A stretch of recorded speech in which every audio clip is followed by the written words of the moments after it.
Welcome to Shiv Shanti classes. Shiv Shanti classes में आप सभी बच्चों का स्वागत है। तो हमने एक्सरसाइज 1 कंप्लीट कर लिया है पूरी तरह से। आप नहीं देखे हैं तो पहले प्ले लिस्ट पे जाइए, एक्सरसाइज 1 देख लीजिए एक लाइन से। हैं 1.1 1.2 सारी लाइन से क्लासेस चल रही हैं। आप रेगुलर इस चैनल पर बने रहिए। आज हम शुरू करते हैं चैप्टर नंबर 2। क्या है चैप्टर नंबर 2 का नाम? बहुपद अर्थात पॉलिनोमियल्स।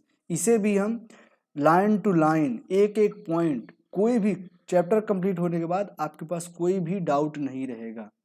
आप एक चैप्टर पूरी तरह से एक बार देख के देखिए, आपको कभी भी कोई भी दिक्कत नहीं आने वाली है, ये मैं आपको गारंटी देता हूँ।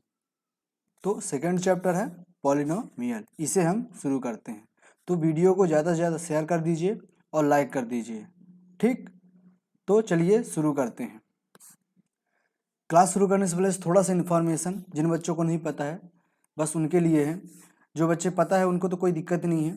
तो चैनल में आप यदि नए हैं, बच्चे हैं, तो आप सबसे पहले आप सब्सक्राइब कर लीजिए, बिल्कुल सब्सक्राइब जरूर कीजिएगा और उसके बाद बेल आइकन को प्रेस कर लीजिएगा। यहाँ पे लाल लाल लिखा होगा है इस तरह, ये आपको बता दें हम, ये इस तरह लाल लाल लिखा होगा, आप उसे प्रेस कर दीजिए, ठीक? तो आपका ये इस तरह हो जाएगा और उसके बाद आप वीडियो को लाइक कीजिएगा। इस तरह इंटरफेस जब खुलेगा तो आप यहाँ पे सब्सक्राइब होगा और बेल आइकन होगा। उसके बाद आप वीडियो को शेयर कीजिए, तो इस माध्यम से आप शेयर कर सकते हैं। और हमारे पुराने जितने भी वीडियो हैं, वो मैथ का हो, साइंस का हो या फिर इंग्लिश का भी जो क्लास अभी है, उसे भी देखने के लिए आप हमारी इस आइकन पे जाएंगे तो हमारा ये प्लेलिस्ट खुलेगा। तो वहाँ पे होम पेज रहेगा, वीडियो रहेगा, प्लेलिस्ट। तो ये प्लेलिस्ट पे आपको जाना है। जब प्लेलिस्ट पे जाएंगे आप तो ये देखिए 10th क्लास की है, 9th क्लास की है, शॉर्ट वीडियो है कुछ 10th क्लास की और 9th क्लास की। तो आपको क्या करना है, आप 9th क्लास के बच्चे हैं तो ये 9th क्लास का मैथ का प्लेलिस्ट है और 9th क्लास की साइंस की प्लेलिस्ट है। तो आप इन्हें जब जाएंगे तो पूरा वीडियो आपको लाइन से मिल जाएगा। ये देखिए हमने एक्सरसाइज जो चैप्टर 1 है उसे 7 वीडियो में कंप्लीट कर दिया है, बहुत अच्छे से कंप्लीट किया है।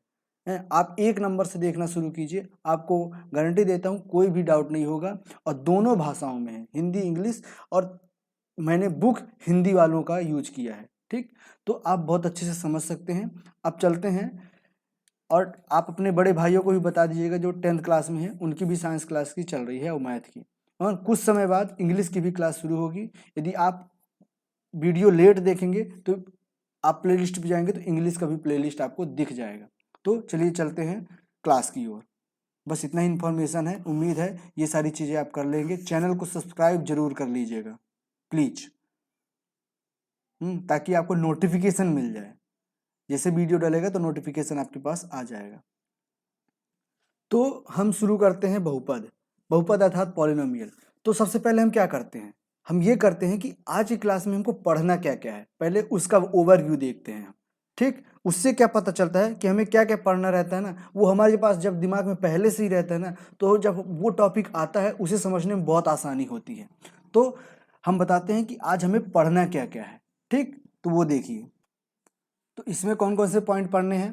पहला क्या है, अचर। अचर अर्थात कांस्टेंट। कांस्टेंट ये इंग्लिश वाले लिख लेंगे। और फिर चर। चर अर्थात वेरिएबल। वेरिएबल क्या होते हैं वो समझेंगे। पद अर्थात टर्म क्या होते हैं वो समझेंगे। गुणांक अर्थात कोफिशिएंट क्या होता है वो समझेंगे। घात अर्थात पावर, मैक्सिमम पावर अर्थात डिग्री। डिग्री क्या होता है वो समझेंगे। रैखिक बहुपद लीनियर पॉलिनोमियल क्या होता है वो समझेंगे। द्विघात बहुपद अर्थात क्वाड्रेटिक बहुपद क्या होता है, क्वाड्रेटिक पॉलिनोमियल क्या होता है वो समझेंगे। फिर त्रिघात बहुपद अर्थात क्यूबिक पॉलिनोमियल क्या होता है वो समझेंगे। और फिर जीरोज पॉलिनोमियल अर्थात शून्य बहुपद पर समझेंगे। तो इस चैप्टर में इतनी सारी चीज़ें समझना है। तो चलिए शुरू करते हैं, ठीक? एक एक पॉइंट समझेंगे और ये इतनी सारी चीज़ें हैं आपके चैप्टर 1 पे, ये अध्याय पे, मतलब एक्सरसाइज 2.1 पे, ठीक? तो सारी पॉइंट एक लाइन से समझेंगे, एक एक एक करके, ठीक? तो चलिए शुरू करते हैं। तो पहला पॉइंट क्या है, अचर अर्थात कांस्टेंट। तो कांस्टेंट क्या होता है? कांस्टेंट वो वर्ड होता है जिसका मान कहीं भी आप जाएंगे, जिसका मान, जिसकी वैल्यू आप कहीं भी जाएंगे, किसी भी जगह जाएंगे, किसी भी तरह से उसका वैल्यू फाइंड करेंगे तो वो कभी नहीं बदलेगा, मतलब कांस्टेंट रहेगा। है, वो कभी नहीं बदले। जैसे 2, यदि आप 2 हमेशा 2 ही रहेगा, वो कभी बदलेगा नहीं, 3 4 या ये भी कुछ नहीं होगा, सिर्फ 2 है मतलब 2 है। 100 है मतलब 100 है, कांस्टेंट है। मतलब जितने भी काउंटिंग नंबर होते हैं, जितने भी नंबर्स होते हैं, वो सारे कांस्टेंट कहलाते हैं। जितने भी नंबर्स होते हैं, आप 5 बोल दो, 7 बोल दो, 8 बोल दो, 1000 बोल दो, 5000 बोल दो, लाख बोल दो, वो सारे कांस्टेंट कहलाएंगे। अर्थात उनका मान, आप यदि अपने घर पे 2 रुपए बोल रहे हैं, मान लो 2 रुपए बोल रहे हैं, तो वो कहीं भी आप जाएं, वो 2 रुपए का 2 रुपए ही रहेगा, 2 ही रहेगा वो। ठीक, 2000 का 2000 ही रहेगा, 500 का 500 ही रहेगा। तो वो चीजें ऐसे जो कभी अपना मान ना बदलें, हर जगह स्थिर रहें, तो उसे कांस्टेंट टर्म कहेंगे, कांस्टेंट पद, अचर पद। ठीक, अचर कहेंगे। ठीक, अभी पद हमने नहीं पढ़ा इसलिए पद अभी शब्द नहीं यूज करेंगे, पर जैसे ही आगे बढ़ेंगे तो हर शब्द के नीचे, जैसे कांस्टेंट है, कांस्टेंट के बाद पद है, वेरिएबल बोलेंगे तो वेरिएबल के साथ टर्म। तो ठीक है ना। तो ये पहला पॉइंट आपने बहुत अच्छे से समझ लिया कि कांस्टेंट क्या होते हैं, वो सब जिन्हें का मान नहीं बदलता है। ठीक, अब चलते हैं दूसरे टॉपिक अर्थात चर पे। चर क्या होता है? अर्थात वेरिएबल।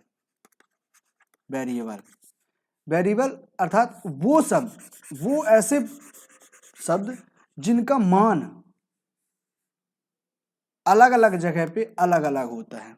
जैसे यदि आप इक्वेशन पढ़ते हैं, x का मान, y का मान, z का मान, a b c d, मतलब जितने भी a b c d से a से लेकर z तक है, आप कुछ भी रख सकते हैं, लेकिन इनका मान समय के साथ, स्थिति के साथ बदल जाएगा। आप कहीं पे x का मान कुछ और मान लेते हैं, 5 मान लेते हैं, कहीं पे x का मान 10 मान लेते हैं, कहीं पे x का मान 50 मान लेते हैं। तो x का जो वैल्यू है वो हमेशा बदलता रहता है। तो ये जो है, ये हमारे वेरिएबल कहलाएंगे, अर्थात चर पद कहलाएंगे। चर कहलाएगा अर्थात वेरिएबल कहलाएगा। और जो इसका मान होगा ये कांस्टेंट होगा। 5 अर्थात 5 नहीं बदलेगा। जैसे y का मान आप किसी जगह कुछ मानेंगे, किसी जगह कुछ मानेंगे। z का मान हर क्वेश्चन के हिसाब से z का मान बदलता जाएगा। a b c d जिनके भी मान होंगे, क्वेश्चन के हिसाब से, परिस्थिति के अनुसार वो उनके जो मान होंगे वो बदलते जाएंगे। तो जिनके मान बदल जाए, जिनका वैल्यू बदल जाए, उस पद को, उस शब्द को हम वेरिएबल पद कहेंगे, वेरिएबल शब्द कहेंगे। ठीक, तो आपने समझ गया कि ये कांस्टेंट हो गया, ये वेरिएबल हो गया। ठीक, अब चलते हैं थर्ड पॉइंट पे। सारे पॉइंट अच्छे समझ में आ रहे हैं ना?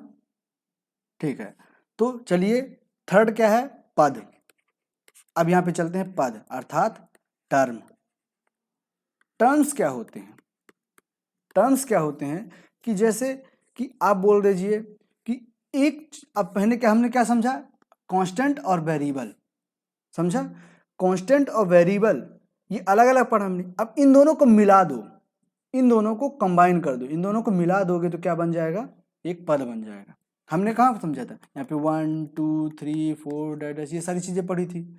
और इसमें क्या पढ़ा था? ए बी सी डी, जहाँ तक जड़ तक पढ़ा था, मतलब यहाँ पे कुछ भी हो सकता है। ठीक, तो हमने अब इन दोनों को मिला दिया है। जैसे मान लीजिए हम बोल देते हैं 2x, तो यहाँ पे क्या है? ये कांस्टेंट टर्म है, ये वेरिएबल टर्म है। ये दोनों जब मिल जाएंगे तो ये हमारा पद कहलाएगा, एक टर्म कहलाएगा। समझ लीजिए, अब x का ऊपर कुछ भी हो सकता है, जैसे 5x², ये भी एक क्या है? पद है, क्योंकि इसमें एक कांस्टेंट टर्म में भी है और एक वेरिएबल टर्म में भी है, अर्थात एक अचर भी है और एक चर भी है। ठीक, उसी प्रकार आप 5x³ बोल सकते हैं, 7x² बोल सकते हैं, या कि फिर ABCD में लेते हैं अपन, 6a ले लेते हैं, या कि 6p ले लेते हैं। आप कुछ भी ले लीजिए, क्योंकि ये एक अचर है और एक चर है, ये कांस्टेंट है और ये वेरिएबल है। तो जो कांस्टेंट और वेरिएबल के से मिलकर बनते हैं उसे हम पद कहते हैं या टर्म कहते हैं। ठीक, अब टर्म भी कितने प्रकार के होते हैं? इसके भी कई प्रकार होते हैं। जैसे देखते हैं, पहला क्या है? एक पद। एक पद अर्थात मोनोमियल। अब एक पद क्या होते हैं जिसमें सिर्फ एक टर्म हो, एक पद हो। जैसे जब आगे बढ़ेंगे तो आपको समझ में, जैसे 2x 5y है और 7z, ये अलग अलग है ना, सिर्फ इसमें एक है, इसमें भी एक है, इसमें भी एक है। ठीक, तो इसमें क्या क्या है, कांस्टेंट और वेरिएबल दोनों हैं, तो ये सिर्फ एक पद कहलाएंगे। द्विपद क्या होता है, अभी द्विपद त्रिपद जब पढ़ेंगे तो एक पद आपको अच्छे समझ में आ जाएगा।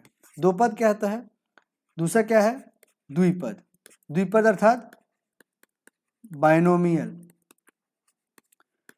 मोनो अर्थात एक, बाई मतलब दो। दो कैसे, जैसे इसी के साथ यदि इन्हीं एग्जाम्पल को लेकर चलेंगे तो ज्यादा समझ में आएगा।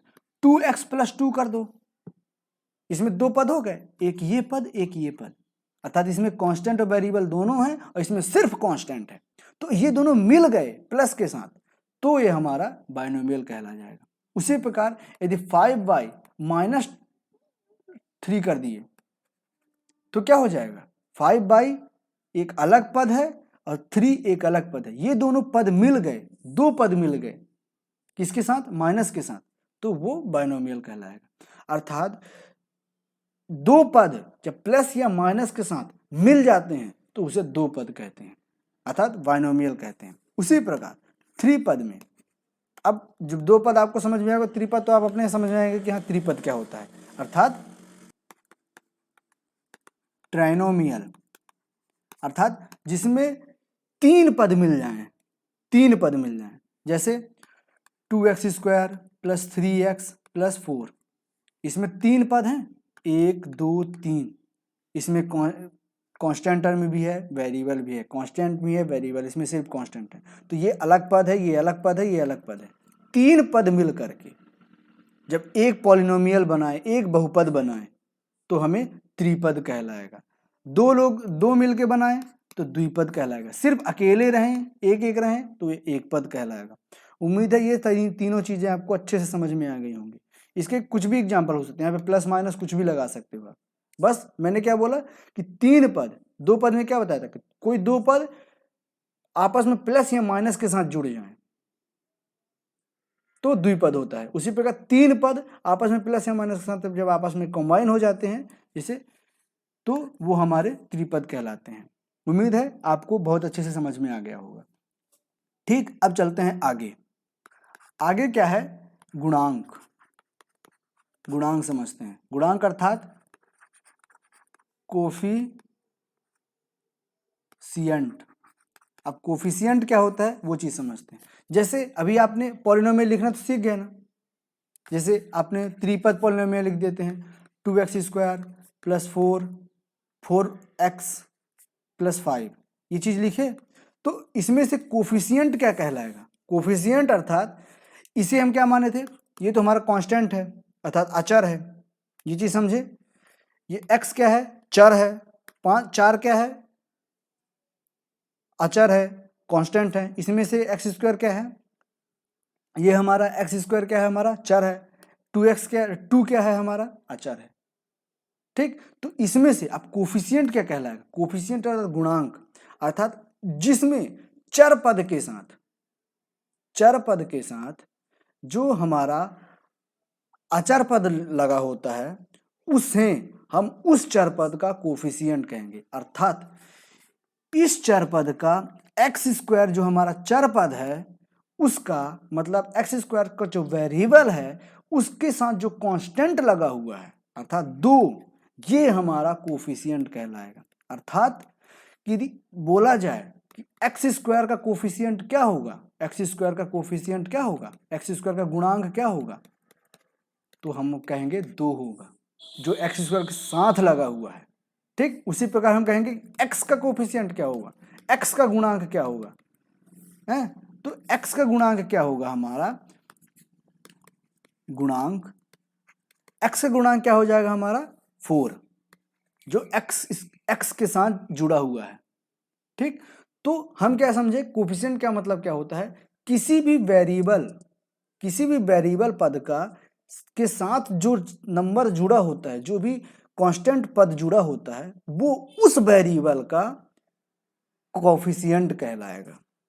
ठीक, जैसे दूसरा एग्जांपल ले लेते हैं, 3a² प्लस 4। अब यहाँ पे क्या है, सिर्फ a² है, तो ये हमारा क्या है, वेरिएबल पद है, अर्थात चर पद है। तो हम क्वेश्चन क्या होगा कि a² का कोफिशिएंट क्या कहलाएगा। a² कोफिशिएंट क्या है, a² के साथ क्या मिला हुआ है, 3, तो हमारा 3 आंसर आ जाएगा, मतलब x² का कोफिशिएंट 3 हो गया। अब यहाँ पे इसी क्वेश्चन पे बोल दे कि a का कोफिशिएंट बताओ, a का कोफिशिएंट क्या होगा, इसमें तो a दिख ही नहीं रहा है, इसमें a तो है ही नहीं, तो इसमें a का कोफिशिएंट क्या हो जाएगा, 0 हो जाएगा। जो पद, जो टर्म, जो वेरिएबल हो ही ना इस पॉलिनोमियल में है, तो उस कोफिशिएंट का मान हमेशा 0 हो जाएगा। ठीक, इसमें मैं बोलूं इस पॉलिनोमियल कांस्टेंट टर्म कौन सा है, कांस्टेंट टर्म अर्थात कांस्टेंट पद, पूरा पद, कौन सा पद, ये हमारा कांस्टेंट पद हो जाएगा 4, कांस्टेंट टर्म, ये पूरा टर्म है हमारा, पूरा पद है एक, तो क्या आ गया, कांस्टेंट टर्म हमारा 4 आ गया। तो उम्मीद है ये सारे पॉइंट आपको अच्छे से समझ में आ गए होंगे। ठीक, तो अब चलते हैं आगे। नेक्स्ट पॉइंट क्या समझना है हमें, घात अर्थात डिग्री। अब डिग्री क्या होता है, डिग्री वो होता है जैसे हम कोई पॉलिनोमियल लिखते हैं, पॉलिनोमियल को px से डिनोट किया जाता है, ये ध्यान रखिए। जिस पॉलिनोमियल लिखते हैं आप लिख दीजिए 5x², हम x ही वेरिएबल लेते हैं ना नॉर्मली, क्योंकि बुक में भी यूज होता है, आप कुछ भी ले सकते हैं, 5x² प्लस 4x प्लस 3 ये ले लेते हैं, या कि फिर बोल देते हैं कि 2x³ प्लस 3, या कि फिर बोल दो कि 3x प्लस 2। ठीक, तो देखिए यहाँ पे क्या क्या हुआ, डिग्री अर्थात जो भी पॉलिनोमियल दिया हुआ है, जो भी हमारा बहुपद दिया हुआ है, उसका मैक्सिमम पावर अर्थात अधिकतम पावर, अधिकतर घात है क्या, मैक्सिमम पावर। ठीक, जो भी इस पॉलिनोमियल का मैक्सिमम पावर होगा, अधिकतम घात होगा, वही हमारा क्या कहलाएगा, घातांक कहलाएगा, अर्थात डिग्री कहलाएगी उसकी।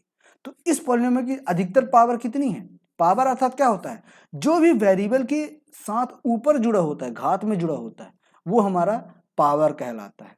ठीक, जैसे इसमें वेरिएबल क्या है हमारा, इसके पास वेरिएबल, हमारे पास इस पॉलिनोमियल क्या है, x है, तो अलग अलग वेरिएबल लेते हैं तो आपको अच्छे समझ में आएगा। इसमें y ले लेते हैं, इसमें z ले लेते हैं। ठीक, तो क्या हो गया, यहाँ पे हमने वेरिएबल क्या लिया है, x लिया है, तो यहाँ पे x की पावर क्या है, पावर अर्थात ऊपर जो लगा हुआ है, इसमें x की पावर क्या है, यहाँ पे 2 है, और यहाँ पे x की पावर क्या है, 1 है, तो मैक्सिमम मतलब अधिकतम पावर कौन सी है, 2 है। तो ये जो 2 है यही हमारी इस पूरे पॉलिनोमियल की, इस पूरे पद की क्या कहलाएगी, डिग्री कहला जाएगी। तो इस बहुपद की डिग्री क्या हो जाएगी, इस बहुपद की डिग्री क्या हो जाएगी, 2 हो जाएगी।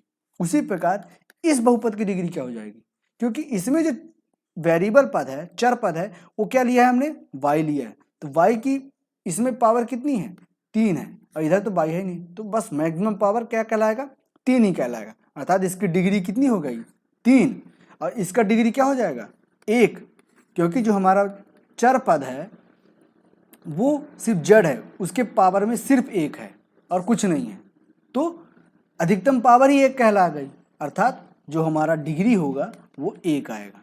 अर्थात शॉर्टकट कहने का मतलब क्या है कि घातांक या डिग्री वो होता है जो चर पद का, किसी भी पॉलिनोमियल, किसी भी बहुपद के चर पद का अधिकतम पावर, अधिकतम घात उस पूरे बहुपद का घातांक कहलाता है। ये डिफिनीशन जो मैंने बोला वो आप लिख सकते हैं अपने शब्दों में।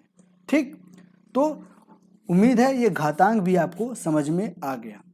अब आगे पढ़ेंगे नेक्स्ट वीडियो में, हमारा बचा क्या क्या है, linear polynomial, quadratic polynomial, cubic polynomial, zeros निकालना और एग्जाम्पल, ये नेक्स्ट वीडियो में देखेंगे। वीडियो बहुत लंबा हो जाता है, तो चलिए मिलते हैं नेक्स्ट वीडियो में। वीडियो पे जरूर बने रहिएगा। क्लासेस एकदम रेगुलर होती हैं, लाइन टू लाइन होती है। क्लासेस कंप्लीट होने के बाद आपको कोई भी डाउट नहीं रहेगा। उम्मीद है यहाँ तक समझ में आ गया होगा। इसे रिवीजन कीजिएगा और नोट्स जरूर बनाइएगा। ठीक, तो मिलते हैं नेक्स्ट वीडियो में, तब तक के लिए जय हिंद, जय भारत।